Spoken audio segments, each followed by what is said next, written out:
Welcome to this special session on games as an innovative method of teaching. You'll recall that in one of my earlier sessions, I mentioned about a university professor who had created a course concepts game as an examination tool and was reprimanded and chided by his dean, saying that university does not allow games as part of an exam. This is what is very interesting and important, that at one hand, people who are evangelizing games see that games are valuable methods of learning, right from school children to management games for people who are studying MBA. Equally, there is another set of purists who think that games are a distraction, they are not serious stuff, and serious learning consists of the whole traditional way of making learning difficult. The human brain, it seems, is hardwired to appreciate storytelling as well as to play games, solve puzzles, and do such exercises where there is a stimulation and, of course, new connections are drawn between the various nerve cells. So, let's begin with what could be classified as an educational game as opposed to just an ordinary game. Educational games are games that have been specifically designed to teach people about a certain subject, expand concepts, reinforce development, understand a historical event or culture, or assist them in learning a skill as they play.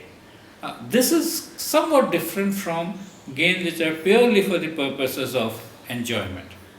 The forms in which these games could happen could be board games, card games, and of course the more recent computer and video games. A board game is a game played with counters or pieces that are placed on, removed from, or moved across a board, a pre-marked surface, usually specific to that game. Frequent subject matters for educational board games are geographical, and the board is a map of the region taught. There are, of course, general purpose games like Scrabble and chess and snakes and ladders and Monopoly, which also teach various aspects and can be used for educational purposes. Educational card games, on the other hand, are games using playing cards, either traditional or game specific. Many maths teachers have very innovatively used traditional pack of cards to talk about mathematical concepts. There are other things like flashcards which are used for teaching vocabulary, and there are card games which help improve memory. Of the many compelling genres of new media that currently vie for attention, none seems more risky to the traditional education than gaming. Gaming, there are now immersive gaming things called like Sims and Civilization 4 and the World of Warcraft.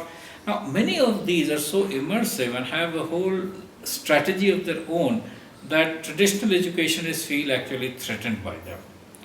Although digital storytelling, podcasting, blogging, and collaborative writing with wikis are each revolutionary in their own sense, but games, because they have a certain game engine, become even more challenging. And some of these game engines have been created without the help of academics. So there are games, for example, in which the whole laws of physics have been built into the rules of the game. So actually, when a person is playing a game, he might as well be working in a physics laboratory. Now, these are the kind of things which have become especially challenging, and games have become very complex learning systems. As I said earlier, there are two views to it. The evangelists think that games are very useful, they build complex thinking processes, and the people who criticize them, of course, are of the view that they are a distraction, a time waster. It's so new now that it is not easy to put a final word on the subject, but I think it is worthy of exploring when one is trying to look at ways of innovative teaching.